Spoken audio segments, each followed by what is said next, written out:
Three. What up, everybody? I am your host, JP, and this is my co-host, Josh. Hey, everybody. And welcome back to another episode of the FIlmBros podcast.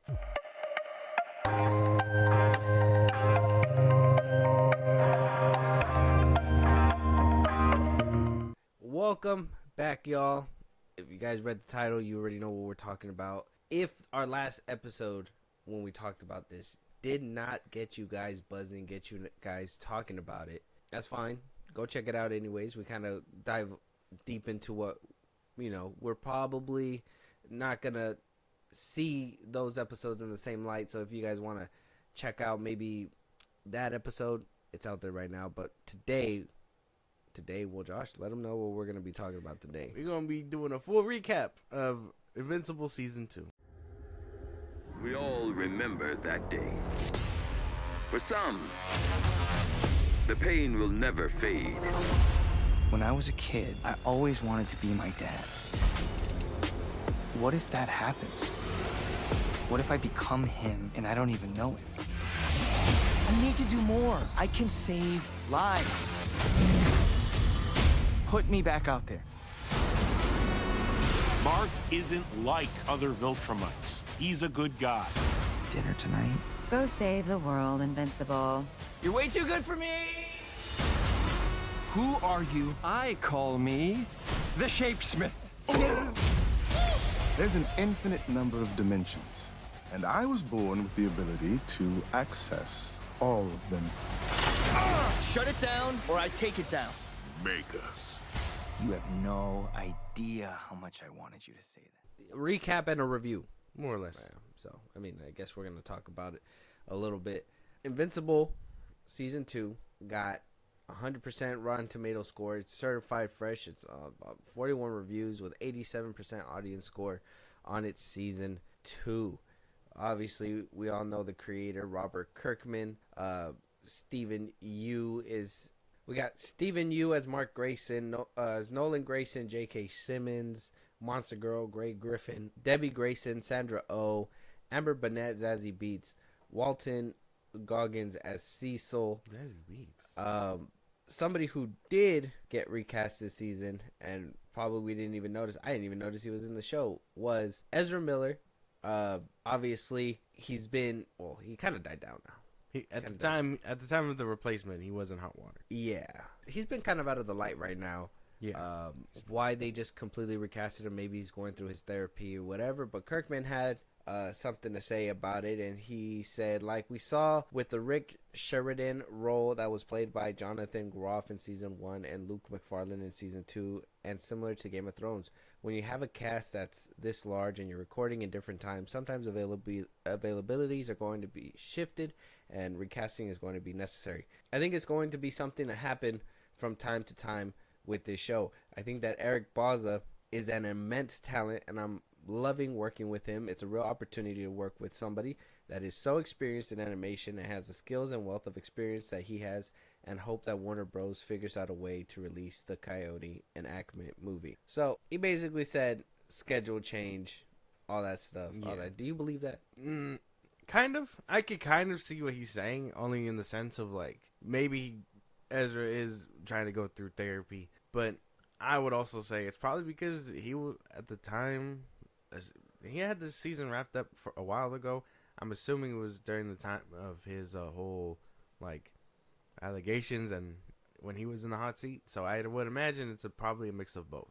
I don't know, because first he's a small role. He played the dude that turns the corpses into robots. Mm-hmm. That was his role. Yeah. It's not a big role. I don't even think it was a huge role in Season 2. Season 2, no. So I don't know about voice work, but a lot of people say, and I even like kind of reaffirms it. Anthony Hopkins, or Netflix dropped a video of like Anthony Hopkins voicing Jimmy in Rebel Moon, and Zack Snyder directed him and all that, and he literally said, "Oh, I thought I was gonna be here for hours." He was just basically in and out. So I'm pretty sure a role like that, where it was just a few lines, he could have been in and out. Yeah. I'm pretty sure it's a distancing thing, not very much recasting thing. Robert Kirkman, to me, is not a good liar. He's not a good liar. He's Of course not. He's just now getting in the public eye. He's Yeah. not. He's not like someone like that. And I mean, say all you want. Before the show, I don't think anybody heard about Invincible. So I don't think he's a good liar either. He doesn't know how to handle publicity like that. I mean, he even said too. He was like, "Oh yeah, Invincible will beat Superman or whatever the fuck." Yeah, That's I mean, what that's he just not true. But yeah, Yeah. I mean, it's not true. it's not true. It's not true. Superman would kill him Yes, easily. easily, Omni-Man. easily. Yeah. Yes. Is there a case to be made on both sides? No. Viltrumites are actively like the weakest link. They are basically the fucking what Homelander is to the boys universe. Well, they're conquering whole worlds. They haven't met up against someone who could match their stuff, and when they do, they fight for their lives like half the time, without spoiling too much of in the comics and stuff. Battle Beast gives motherfuckers they ass. I'm just saying. Viltrumites? Yeah. Yeah. Yes. Oh, damn. And we're supposed to see him in season 3. Yeah. And what do you call it? And that's the thing. Like, he's not beating Superman. Superboy is beating fucking Mark. Like, it's nothing crazy. Oh. The weakest, like I saw someone say, the weakest Kryptonian is beating the strongest Viltrumite. Like that's how one-sided it is. There's no way he beats Superman. Not according to Robert Kirkman. Well, Robert Kirkman is sucking his own dick. I don't know. he thinks his creation's stronger. Yeah. So I don't know about that one so much. And even then, he even came out addressing the complaints of the whole spacing with season 2 and what basically, I mean, his story on what led to that as well. And we did talk about and speculate in the other episode that we thought that, well, you said that it was a planned out thing. Yeah. I say it was an animation gap to give these people more time because they didn't have the time. I mean, I don't know. We'll see if he answers it. This is the question from the interviewer from Variety. Looking back at the first 2 seasons, what have you learned going into season 3? Kirkman responds that everyone loves split seasons. Thankfully, we worked on season 2 and season 3 concurrently. I guess, unfortunately, we're too far along on season 3 to learn anything from season 2, but I think we're picking up some things on how best to adapt this show. We're learning different things on the animation side that work and don't work, and that will continue to improve the show. I'm very happy with the show. I am loving how it's turning out, and I feel very strongly that season 2 is better than season 1. Season 3 will be better than season 2. If we're fortunate enough to continue, I hope that we'll be able to continue improving the show until the final season. It's just a perfect product that has no flaws in it whatsoever. And then the interviewer asks again, what was the reaction to splitting season 2 into 2 parts been like from the fans? Kirkman says, I've certainly heard from people who didn't care for it. I understand that when you're enjoying a thing and it gets taken away and given back to you at a later date, not the best. But it was a necessity for the production of season 2. Overall, I think it went well. The response to the last half of season 2 has very much been, wish there hadn't been a split, love the last half of season 2. We're still hitting number 1 on the Amazon platform. I don't think it caused any real lasting detriment to the show, but you live and learn, so we'll have to see things going forward. So it was a production thing. What the fuck, man? Why would you lie? Why would you tell people? Why would you go outright and tell people that your hiatus was simply for dramatic effect and bullshit like that? When you could have just said, hey, we're not done with the second half. We got to finish that bitch up. Like, why couldn't you just say that? Now I look stupid because of you, Robert Kirkman. What the fuck, dude? I try to tell you, man. Fuck you, Robert. He doesn't know what he's talking about. Shit, dude. I don't know who gave this guy a microphone, but we're basically... He did. He did when he decided to make the fucking show. Or when he decided to make the comic into a fucking show. Who else is going to answer questions? Like, he's the only one that knows. Yeah. I'm telling you, man. I hope Amazon isn't being a bitch and gives this man more seasons. Here's my thing, though. You're having issues with, like, animation, but you gave us a whole episode of Adam and Eve, which was cool. I finished watching it finally. It was cool, but a lot of good action in that one. Yeah, but was it necessary? Couldn't all that have just been focused towards maybe putting it as an extra episode during the season? Maybe during that hiatus, they could have put out that episode. But they were like, oh, we spaced out season 1 from season 2 too far. We got to make sure that we feed the fans in between, and they put that one there. But then they also gave us that teaser, yeah, right, where it's like, oh, we're still working on season 2. Oh yeah, with him, and I just rewatched that, and I was like, damn, that was actually pretty cool. Like I don't remember it being that cool, but yeah, and the animation was good in there, but like they put a lot of effort into that, which could have been put somewhere else, you know? Yeah. So production delay and all that stuff. I mean, I get maybe, you know, the strikes towards the back end, but for the most part, it should have just been finishing touches by the time that hiatus happened, and it should have been like a 2-week hiatus instead of a fucking 4-month hiatus. Yeah, because I was expecting it back like around February or at least after the new year, but to get it during March is crazy shit. Damn, man, that's crazy. Fuck, Robert Kirkman. Damn, they don't make me a liar, bro. No, well, I mean, you didn't lie. That's what he told people, but this is what I mean, man. You gotta can't trust these motherfuckers. Hell no. Well, not the ones that are speaking. You gotta look at what they do. You gotta see what they do, not what they say. Same thing with James Gunn. That's why I tell you, like, I understand your hatred for him, but I think you're believing his words a little too much. You gotta understand that his words don't mean shit because he's doing other things. He's telling you over here that he's doing this, but he's over here working with his hands doing something different. So I don't be on my shit list, Robert Kirkman. Don't be on my shit. Yeah. I don't have enough hatred for two people, but I will make more if I have to. Don't do this. But yeah. Yeah, and this article is cool. He talked about, you know, getting Josh Keaton to voice Agent Spider. Agent Spider, not Spider-Man. Agent Spider. Agent Spider. He talked about, you know, not needing to talk to the Marvel lawyers. Talked about that Fortnite sniper rifle that Mark hit Homeboy with, which I thought that was Levy, a little Engstrom, hilarious thing. But that'll lead us to what we're here to talk about.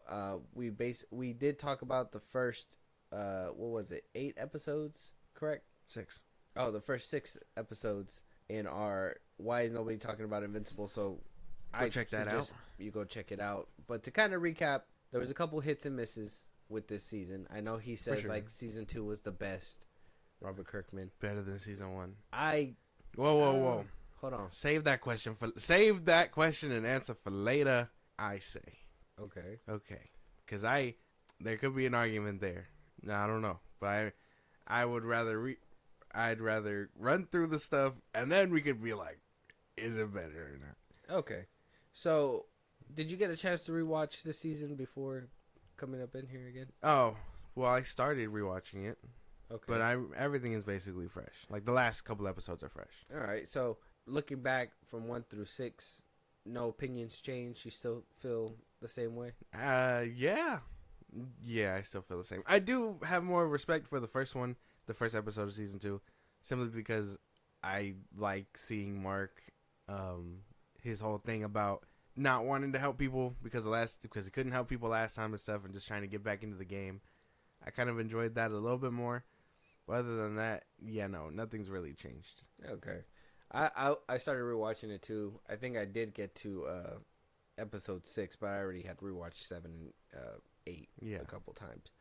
But I got back to like 5 or 6. I don't know where I'm at right now, and I still do feel the same. I don't know if this kind of impacts like the last episode for you rewatching it, but for me, just a little bit. Oh, rewatching it like fully? Yeah. And yeah, maybe there is an argument to be had about the whole season 1 over season 2 and whatnot. So we will get back to that question. We do have season 2, episode 7. I'm not going anywhere. Mark's still trying to cope with his relationship in this episode, and then I guess the big part is he's met by a well-known character called Anissa. Or Anissa. And basically gets thrashed around and is told, hey, you can either help us out or we're going to fuck you up. Yeah. And he stood his ground instead of just, and he still got his ass beat. She was beating his ass, beating man. the fuck out of him. That whole, the uppercut where his eye, like, completely cracked, like, I was like, damn, ouch. When he went for that punch and, like, she fucking sideswiped him and just the fucking uppercut to the ribs. I was like, God damn. Yeah, it's not a good look. She beat his ass. And then after beating his ass, she just said, again, some plot armor here. She just let him go. Yeah, because She he said was like, somebody else is coming. he was like, I'll help, and she was like, well, yeah, because if you don't, they'll send someone else, and it won't be pretty after that. He didn't say he was gonna help. He said either do it or don't. And she was like, if what do you call it? If you don't comply, somebody else is gonna come down or whatever. But she didn't want to. Oh no, didn't he fold? No, he didn't Oh fold. no, not Cecil was because telling him to Cecil fold. was telling. Okay, And yeah. he just refused to fold. Okay, but yeah, he was just like, that was a lot of stress for 3 words. Yeah, he got his fucking ass beat. Yeah, all he had to do was be like, okay, I'll do what you want. Yeah, He could have yeah. bought some time, but he would rather take an ass whooping than to say that. Yep. To utter those words. I don't know if that's heroic or stupid, but you know, to do that and get your ass whooped regardless is kind of like, well, fuck.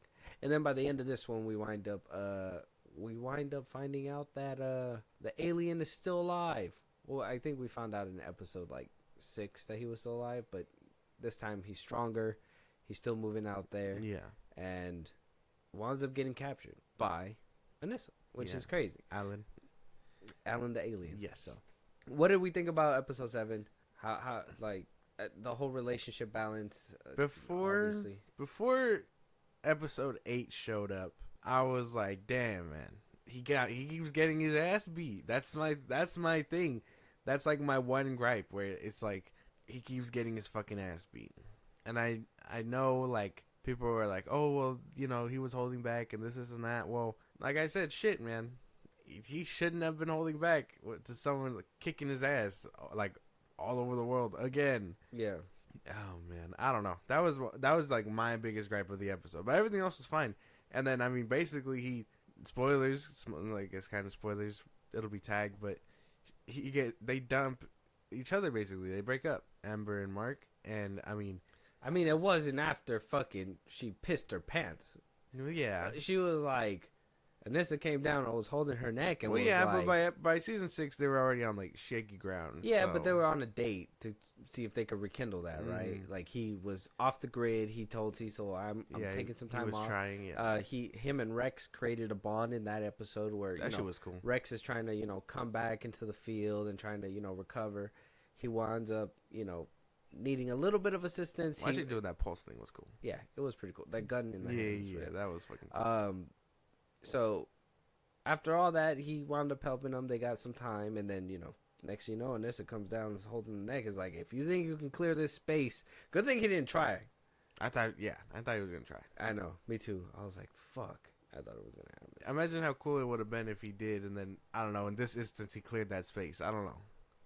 Like that would have been cool to see. I mean, if he got sideswiped at the boat, you can tell Yeah. that it was a good decision. Sideswiped. Yeah, he got sideswiped at the boat. Yeah, but that was like my biggest thing though. But other than that, the episode was cool. Like I like seeing Rex come back and everything like that. I would say this episode is pretty solid. It just the ending. I don't like Mark getting his ass beat. You don't like your hero losing.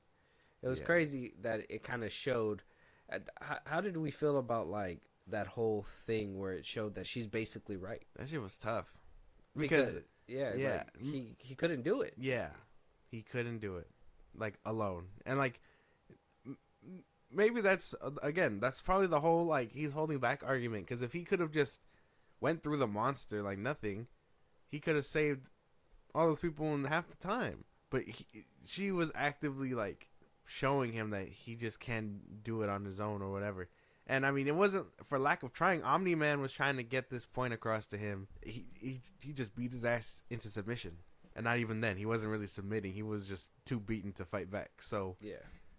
He did the same thing what he did with Anissa. He refused to stand down. yeah.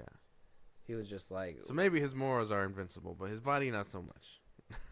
yeah. I mean, he does heal. He does heal. He heals pretty quick. But I thought that was cool. She was actively giving him like statistics and math and stuff, and he was still just like, no. I think, as if I was writing a character, if seeing that and being told holding back is the problem, I just would still be on the good side. Just stop holding back. Fucking ram through shit, do all that stuff if you need to, and that's it. Like, why know that you can do so much to help these people if you just unload? Yeah. I think, and I hate comparing it to like Superman. I know a lot of people hate that whole comparison with Superman, but it's kind of like that one animated movie where he's like, oh, I always got, oh no, it was during the show. He was like, oh, I always had to hold back, like I'm living in a cardboard box or something like that. Yeah. But like, and he was face to face with Darkseid. He was like, with you, I don't gotta hold back. I could just he let, can take it. He could take every single hit, and that's what Mark kind of needs to regulate. And I was hoping he would have probably figured that out by now. It's like when to use that kind of force and when to hold back. I thought he would have figured it out after he got his ass beat with his father. Exactly. On Thraxon. Exactly. But that just didn't happen. On Thraxon, on Earth. No, when he was up in space with his dad. And Omni-Man was like, you can't hold back because then we die. Oh, got you. Yeah, when he was fighting the other Viltrumites. Mm-hmm. Yeah, that was one thing too. I thought he learned that too when he was over here getting his ass whooped by that one girl with the blade hair. Yeah. And then, like, he actively stops holding back and then, like, beats her ass. Yeah. And I was like, okay, lesson learned. So now we're going to see some good-ass fighting from Mark. Yeah. It it just didn't happen. Yeah. That one, still a good episode, just... Yeah, I don't like seeing my hero get his ass handed to. Like Not this badly anyway. At least with Superman, when you see him take a hit, he's just like, okay, now I know. Now he can regulate his power and deliver it back. But he's not gonna ram through Lex Luthor. You know what I mean? Yeah. I don't know. That was just my biggest gripe because by this time, he's been losing a lot, and I know episode 8 is everyone's like turning point to where he's like, oh, he's gonna stop losing now, this isn't that, and it's like, I don't think so. It's like, what? Okay, yeah, one dub out of how many losses? It's insane. I mean, I understand the whole arc thing where he needs to like grow and stuff. I get that. I understand the narrative. When you hit milestones, and that's why I was kind of curious about that, because he did go up against those 2 Viltrumites. Was he holding back when he was fighting Anissa? Or was he not? Like, was that him? Because they even said, like, oh, she's much stronger than you, whatever. Like, the percentage is there, saying that she's going to whoop the shit out of you. And was that with him holding back, or is that with him not holding back? You know what I'm saying? I think he was probably still holding back. If he has the potential to be fast and powerful and things like that, I think after holding back for so long, he doesn't know how to release that cap. And then, well... he does, and eventually we find out what it is, but we know that there's consequences when he does like lose the cap, basically. All right, okay. And I understand from a narrative standpoint. I don't like seeing him get his ass beat like that. He just needs to learn a little bit quicker than what they're giving us, in my opinion. I think if they just kind of kick it up a notch, it'd be a little bit more enjoyable. Exactly. Because you're not gonna see, you're not gonna be that kid where you wish that you could do more after being put through a train, seeing all those people die because you just weren't strong enough. And and I understand the whole recovery thing in the first episode, but even him being like, well, I don't, I can't do it, or was it this one? Which one? Was it episode 1 where he? Oh, no. That's going to be in this episode that we're going to talk about. So, episode 8, I thought you were stronger. So, in episode 8, we see the return of Levi Engstrom? Engstrom Levy. Yeah, Engstrom Levy. Yeah. Played by, what's his name? From, he was in Brooklyn Nine-Nine, The Bucks. He's interrogating him. I forget his name. Sterling K. Brown. He did really good. I wish we would have gotten more of him, and I know we technically got 2 episodes worth, like season 2, episode 1, and then this one, because he basically was hiding the whole rest of this fucking time. Yeah, but he did really good. Yeah, and okay, just to kind of recap, so we see him in this episode. Yes, he's already here for his revenge. He's gonna be attacking Mark's mom and his baby brother. Mm-hmm. And, Mark's trying to stop him, but he's still kind of holding back because he knows he can't let it all out. Engstrom continues to hurt his mother until the point where he basically breaks her arm. And when he finally shows up again, he did what Superman did in Man of Steel. You think you could hurt my mother? And so he started whooping the shit out of him until he was completely obliterated. Omni-Man style. Very, very Omni-Man style. And got stuck in that universe. Winds up getting let out by the Guardians of the Globe of that multiverse where, I guess Invincible basically incinerated the whole world. And and then we get to the very end where what's his name? Alan the Alien meets up with Omni-Man, and they're gonna break out of prison, and then they're like, well, wait for season 3. So there's that. Yes, I know a lot of people were like, oh, this is the best episode, hot take, this shit was ass. Why would you make a big finale with this dude that we're supposed to care that he's, the villain and all that stuff, and you just had him not around the whole season? It would have made better sense, or even more sense, if he was, I don't know, getting stronger in the background, but was throwing things from different universes at the heroes to make him a presence known. You know what I'm saying? Maybe he was the one who let the lizard team out or something. Yeah. Maybe he was the one who, got what's her, Multicate, whatever the hell her name is. Duplicate? Yeah, there you go. Duplicate, like, got her killed or something. You know what I mean? Like, there's so much that they could have done with this character that they just chose to hide him out the whole time, and then they bring him back. Though his acting was good, but they decide to bring him back at the very last episode, where all he needs to do is just prove that he's this evil, bad dude. When they, in a way, they try to make us sympathize with him a little bit in the episode too. Because they show us the whole multiverse where, he basically dies in every single universe. Yeah. And, the one that was sad was the one with his child, and I was like, oh, that one was pretty crazy to see. Caped Invincible, fucking insane. Yeah, and I was like, dude, they could have been showing all this and sprinkling it out throughout every single episode, and would have made a more compelling finale, and they didn't. They just used him as something in the beginning and something at the end to basically sandwich everything together. Yeah. I guess that's like a perfect way to put it. That's Angstrom's a couple pieces of bread. Yeah. He's a couple pieces of bread in a loaf, and they made a sandwich. Yeah. With this season. Exactly. Like I said, I liked him for what he was. I do wish he was there more. Maybe Sterling K. Brown is just expensive.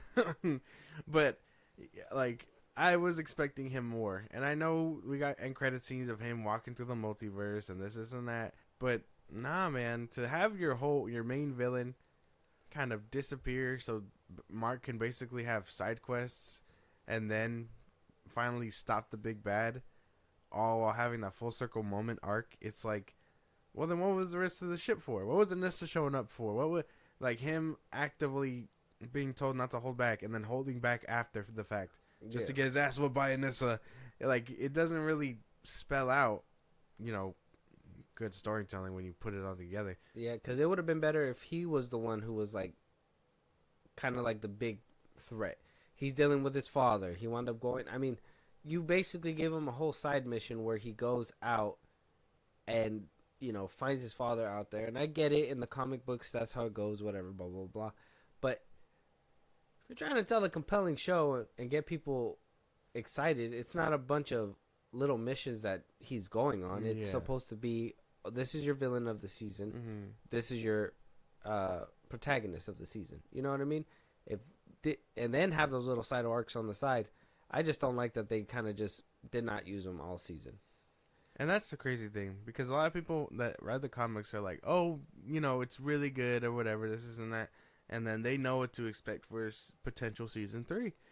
But, for the ones that are just watching, for the show people, the ones that are just watching the show and are actively like, oh, well, I don't know what's going on, and I don't feel like reading a comic book to find out, they have to be having similar, like, thoughts, right? Like, it's not all cohesive. Like, I think, like, from a show standing point, having your main villain disappear for the whole show is, like, terrible. Yeah.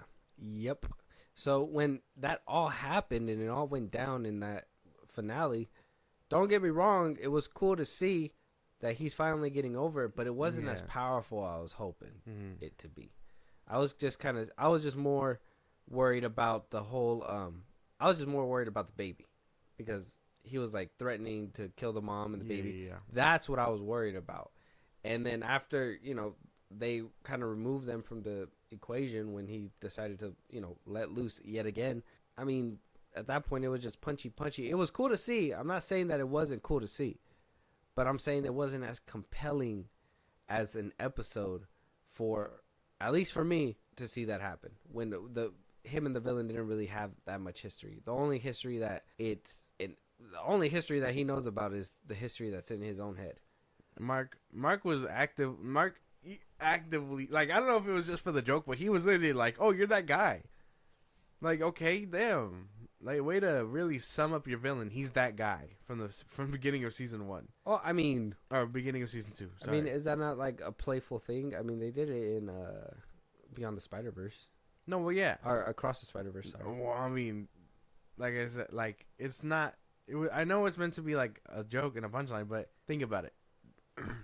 Imagine seeing this show and then being like, "What the fuck? We haven't seen this guy for how many episodes?" And like each episode is like an hour long, and then you're like, "Oh wait, yeah, this is the dude from the beginning that Mark actively forgot about because he has other shit going on." They didn't really build this guy up, and then Yeah. we're supposed to be like, "Oh, he hates him because he did that to himself." Like, no, we remember, or he remembers poorly that he did it to save Mark or whatever, because Yeah. he didn't want, or not save Mark, but he didn't want this project of his to be with blood. Well, And that's so a- he threw that pacifist thing out the window. But yeah, Well, and kind of like how I was saying that we seen this done better in like Across the Spider-Verse. We Polka Dot Man going through, or what's the name? Spot, yeah. Spot going through different dimensions and, them needing to follow, but he was over here berating him because he was, not the best villain or whatever, blah, blah, blah, blah. They could have done something like that throughout the season where, like, Yeah. he was easily dismissed because, he was just bringing people over from different universes and, Invincible was easily going through them. And then, at the very end, build up that suspense that, oh, he is the big bad. favorite thing of the whole episode was the actual multiverse shenanigans.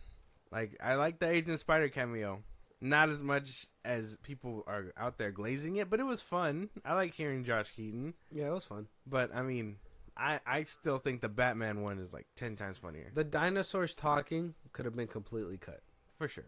That shit was kind of... I understand it was meant to be a gag, but you had the gag right there. You could have easily done something with Fortnite. If you already had the gun, you could have easily... Yeah. I think the Walking Dead cameo and, I mean, the Batman cameo were like the best. Yeah. He's like, you call yourself, you dress like a bat and your name's, don't you think that's kind of lazy? Like, that was funny. I thought that shit was it's like 10 times better. Isn't that rich coming from him, though? Yeah, invincible. He's not really, he's quite invincible. Yeah. But I mean, that I like the multiverse shenanigans, and then yeah, we get to the big battle where eventually Mark gets back and he's like, "All right, I'm done playing games," and these two basically fight it out through the multiverse. I will say Langstrom's little arc that he has where Debbie tells him like, "Oh, you're just mad that Mark is the hero in this one and you're the bad guy in this world or whatever," because I mean, it's true, I guess. He's actively the only good guy throughout the multiverse. All these Invincibles are evil for some reason. Some of these designs for these Invincibles are crazy as fuck though. Yeah. But yeah, and so I like that little arc where he's like coming to that realization till you find out he's fucking insane, and then they fight it out. Yeah, I still... I know a lot of people are hyping up the last episode, which is good. That's what we wanted. We wanted people to be talking about this show because why not? But at the same time, finale. now I'm just like, you guys only checked in for the finale, and even then, it only made noise for a little bit. Yeah. Now we're not really seeing too much of it. All those people actively are talking about X-Men 97 right now. Yeah. So didn't really work out the way we thought. Check out our why is no one talking about, and get back to us. Yeah, selfless plug. So, with those last two episodes in, I mean, I don't think there was any other I don't have any other issues with the episode. I mean, the only thing is that this episode kind of derails the whole season for me, because I'm just like, well, if this is who you were making to be the big bad by the end of the season, why did you not put him in the show more? Yeah. I didn't feel anything for that fight, or at least for Angstrom. He just seemed like another device used, for Mark to hurdle another obstacle. Basically. And I mean, he comes full circle in here, Mark's arc or whatever, where he beats the living shit out of him, looking exactly like Omni-Man does, and then, well, yeah, now he's having a whole breakdown about it. Yeah, that was another thing, the breakdown. Oh, I'm like my father. I'm not like this and that. I mean, did we not establish that you're not him? I thought we did. Like, and then he goes, well, I let go and all that stuff, but it's like, yeah, you let go, but you let go for a good reason. You didn't let go for a bad reason. I like what Cecil was telling him. I was like, Cecil's the one that you need to listen to. But yeah. He just didn't listen to Cecil. Yeah, you can't trust the government, man. You know this. Yeah, but Cecil was actually making sense for once. Okay, well, yeah. The fact that he gave Rudy his job back was crazy shit. Because Immortal took a whole hiatus. That was crazy. He was just like, you want your old job back? And he's just like, sure. Man, seeing Duplicate come back and that the other girl wasn't dead, I was like, one of them should have stayed dead. It's funny you say that, because in the comics, that's not what happens either. they act like, I don't know what happens to Duplicate, because I thought she bit the dust. I thought they probably would have stuck to the guns there. But yeah, her and Immortal last. So I don't know what the story is there, but yeah. That was cool that she thought about that, like a contingency, though. Yeah. I would say hers was the more plausible. I think the other one that tried to expand inside of Homeboy. Like, don't get me wrong, it's good thinking, but if you died because of that, then you're not that strong. You should have bit the dust. But Duplicate, that's smart. Just have somebody else chilling somewhere else, so in case you die. She shrunk and then went to normal size, like her normal height. It's not like she was like Ant-Man where she could have gotten bigger. Otherwise, I'm pretty sure it would have worked. She's not able to get a little bit bigger? No. Oh. She just shrinks. Well, yeah, see? That's the thing that sucks. If she was like Ant-Man where she could get bigger, she probably would have blew right through that fucker. That's about it. But Mark's whole thing, just to get back to the final episode, Mark's whole arc comes full circle, and we spent the whole season telling him, well, he's not like him, and then he's told he can't hold back, and whatever. So the time that he doesn't hold back, and he smashes Homeboy's brain in, and he's just like, well, maybe I am my father. But it's we're telling, you went through the whole season, you didn't learn shit, bro. You didn't learn not to hold back. You didn't learn that you're not your father. Then what are we doing here? It was just a filler season. I know. People are like, season 3 is going to be crazy, because now they get into that dark and blue, his black suit, basically. Yeah. And it's okay, but we didn't have to sit through this then. Not really. Yeah, or at least, like I said, do it in a better fashion, bro. The emotional beats are cool. Immortal needed to take a break, and him about to go and beat up Alan the alien because he just, was upset. That whole frame, hilarious. Where he's just oh, and then he cuts to him floating down to Earth. Oh, that yeah. shit was hilarious. Yeah, so that happening, and then, at least them itching closer to Mark and Eve getting together, that's cool too. And I thought they were gonna fuck. I thought he was gonna tell her. Cause I thought they were gonna fuck. I thought they were gonna kiss. Oh, at least. Oh, but no, they're building it up for some fucking reason. What do you mean? We know that they get together, bro. It ain't news. Well, it would have been nice if they could have at least planted it firmly. Yeah, hold the hand or something in this episode. But he was just like, no, I'm like my father. Jesus, you fucking bunch. Yeah, you fucking weenie. Insane shit, bro. Yeah, there's some questionable things in this season that I don't really care for. And then, like I said in the last episode too, or when we talked about it, the hype, that whole, he should have never said anything.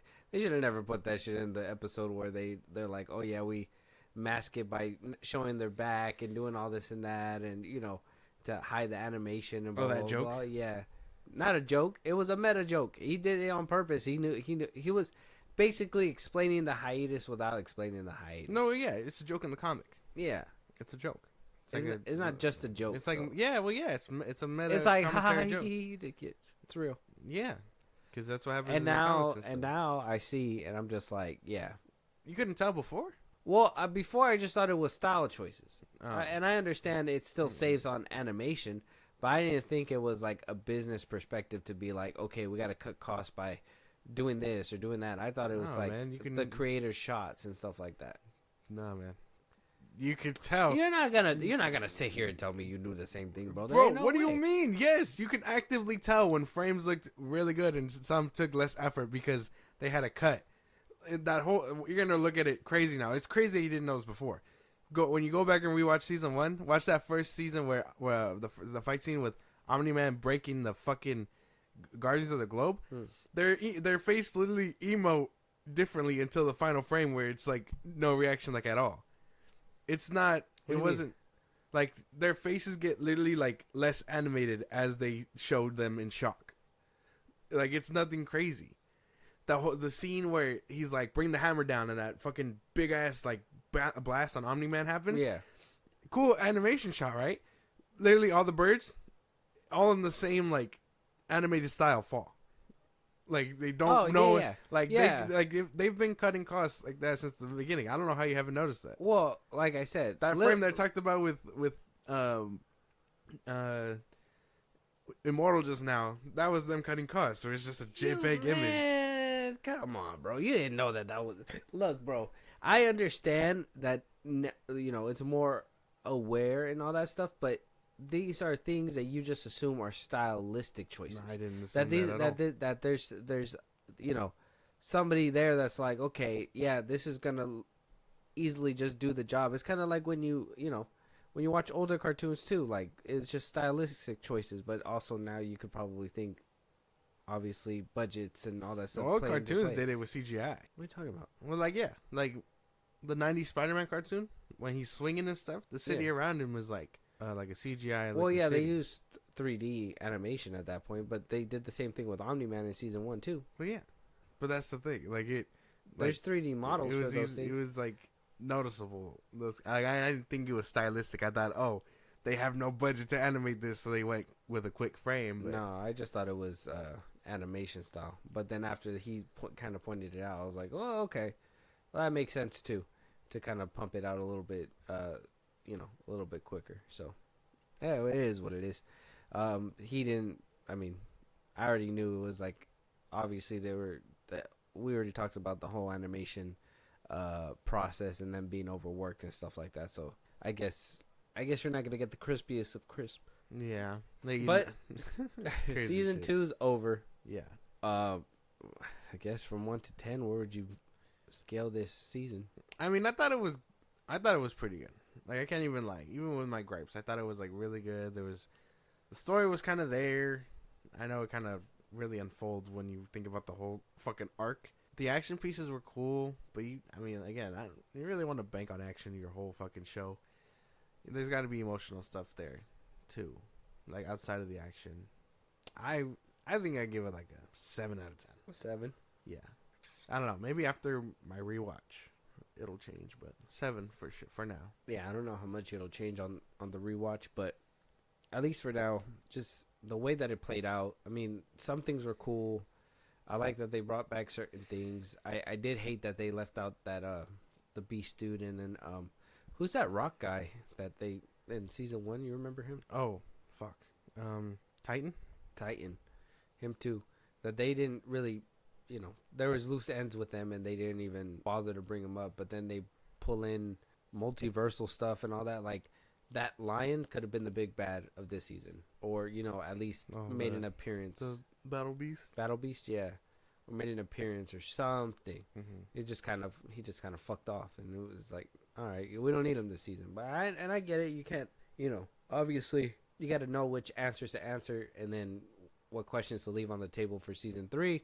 I know that Kirkman was saying that we might see them in season 3, or we probably will see them in season 3, which is cool. But I mean, something to have held. It would have been cool if we're like, if Angstrom fucking brought a Battle Beast from a different universe that maybe wasn't as strong as this one, but brought him through to kind of fight Invincible, and you know it's an obstacle, a hurdle that he could have went through. But nope, they were just like, well, we won't be able to do that. So with that, I mean, by the end episode, though the season's cool, I think I could rewatch it. It has rewatchability and all that. I think I'm kind of on the boat with you. I think I'd give it like I would say like 6.5. It was cool because I think I put the first season at like an 8. So I think this one kind of dropped a little bit, and I put it like at a 6.5 because it's Okay. six and a. It's a good show.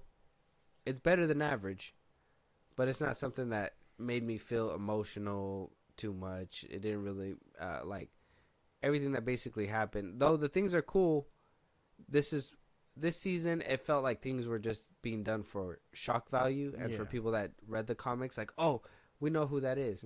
Oh, he's over here. It's fucking Mark chopping people's heads off with fucking one hand. It's the little squid thingies and blah blah blah. It's like, everything was. It felt just more like shock value, where like season 1 felt like they were trying to tell you a story about Mark Grayson and Omni-Man. You know? Yeah. Okay. So I guess is this better than season 1? No. You think so? No. I like how every episode in season 1 basically led up to the finale. Every alien that he fought, everything that he did, Omni-Man's arc, Mark's arc, like everything led to the finale where, you know, the robots that Sinclair got arrested for was being used against Omni-Man. That alien that they had to take down in the beginning with Omni-Man that he was barely able to take down was used at the end. Cecil basically played him throughout the whole season to, you know, because he was one step ahead the whole time. This time around, Cecil was fucking dealing with Homeboy having a fucking identity crisis for being a robot. Like, that, I understand that's pretty freaky and that's a compelling thing, but we need to save those things for our main character. Yeah, have that on the side, but what about our main character? What is he going through? And by the end and where the finale is, he's just going through another crisis. Yeah, I don't know. Yeah, I really liked the first season. This season kind of took a dip for me, and the wait, the hiatus, to me, it wasn't worth it. Yeah, it didn't help. If it was like back to back, if they were like maybe like a year and a half later, season 2 came out, and then, you know, they were like, oh, but don't worry, we're doing both seasons concurrently. Next year, you're gonna get season 3. I would have been like, okay, this is to kind of hold us over. Yeah. Now I feel like this was to hold us over, but also be like, you get what you paid for. See you in 2025. Yeah. 2025 at most. Yeah, I don't know, man. I don't know about this season. What are your like? What did you see from these two? I mean, well, yeah, season 1 did have a much more coherent story. There was a lot more things going on, not from just Mark's perspective, but the fact that Cecil and all these people were trying to figure out who murdered the Guardians. Omni-Man was trying to hide the fact that he did it, and then, you know, Debbie being skeptical that he did it. Everyone basically pointing fingers at Omni-Man. And then, you know, the big reveal happens. And so there was a ticking time bomb. Yeah, there was. Yeah. You didn't know when Omni-Man was going to get found out. You didn't know what he would do to, you know, to like, what lengths he would do to stop him. And they planted it out too, because I mean, when he was fucking up the damn the aliens from the alternate dimension, like, and then he like was just like, oh, it's not yours to conquer and things like that. Like, he was actively planning the bomb again, just to be like, oh, when it blows up, we're gonna know what he's all about. And then we did. This one, like I said, it handled Mark's whole like arc. We didn't see Langstrom too much. And I mean, I would say it focused a lot more on the Guardians of the Globe as well. I mean, I like that they focus on the Guardians of the Globe, but at the same time, they're in the same spot. They're in the same spot that they were in the first season. Yeah, still reeling in a team, not getting that team dynamic, which that's what they were dealing with in the first season, and then for them to just be like, to basically get their ass chewed again. It's like, okay, now we need a whole new roster of Guardians of the Globe yet again. So it's like, you know, it is like there's nothing staying. Nobody's showing that they're strong enough. And then I told you before, I did like that Duplicate and what's her face kind of bit the dust. It makes you feel like nobody's safe. Yeah. And then to completely reverse it in the last episode and just be like, oh, you know, they actually probably did. Then it's like, well, give them arcs. Rex having an arc, like, out of all people, was crazy shit. Yeah. Like, his arc was more compelling than what Mark was going through at this point. Yeah, and then, I mean, they covered him up in, like, 2 episodes. Not even. Mm-hmm. And then Immortal, taking time to bitch and moan. Robot, basically handling what it's like to be, like, human. And then trying to save Monster Girl. It was really, like, they were trying to explore this team and stuff. But, I mean, they weren't really a team. They were just characters that circumstantially ended up together. Yeah. I don't know, man. This season just didn't really hit like the first one. The first season felt like gas. Yeah, as soon as you told me about it, I was willing. If this would have been the first season, probably wouldn't have stuck around for a second one. I'm gonna stick around for a third, only because I'm hoping that this is gonna get better. And crazy shit's supposed to happen. If this is kind of like this, stepping stone, the stepping stone to get something great in season 3, fine, I'll take it. But I expect something amazing to come out of this. Yeah, and apparently, to the comic book readers, crazy shit does happen. I don't know how accurate that is. I've seen some stuff on YouTube involving, but they're already changing stuff. All those marks, but I mean that's about it. Yeah, but they're already changing stuff. So if they're changing stuff, then that means that not everything's gonna be like the comic book when it shakes up. Mm-hmm. Yeah, they did the same thing with the boys and all that stuff. They're changing stuff. So I mean, yeah, you could rely on the comics, but then when that shit doesn't hit, you guys are gonna be like, this shit sucks. It's nothing like the comic books. The comic books are superior, but it's like this is a whole different thing, and they're telling you, they're gonna be changing some shit up. So if you're those comic readers, that's what I was running into when I saw the people were mad about potentially not seeing Spider-Man, and I mean technically we didn't see him. We saw someone else, like a whole new person, but they were really upset. They were like, well, what if we don't see Spider-Man? I go, why would you care about seeing Spider-Man in an Invincible show? Yeah. You want to see Spider-Man, watch the other Spider-Man shows.